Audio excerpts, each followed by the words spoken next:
hapon kanang tanan.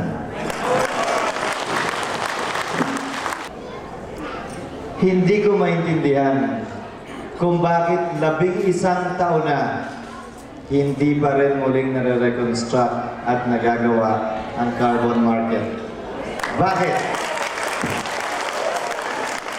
Hindi ko maintindihan dahil sa Maynila, pag may palengkeng nasusunog, pag may kalyeng nasisira, walang 2 linggo pinapagawa agad ng gobyerno.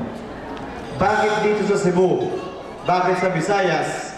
Hindi ginagawa ng national government ang trabaho nila?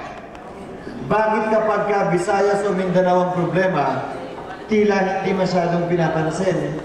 Pero pag Metro Manila ang problema, agad may aksyon at agad ginagawa.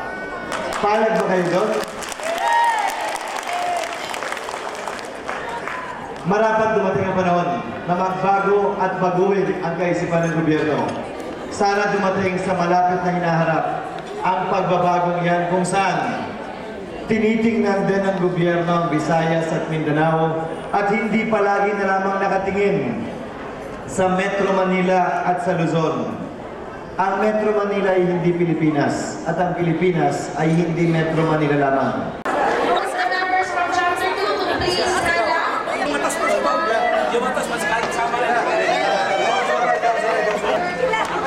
Punya na po mag-presidente na, ikaw-presidente na sis! Ikaw-presidente na sis, ha? Ikaw-presidente na sis, ha? Basta hindi mo botar, ha? Botar hindi mo sis!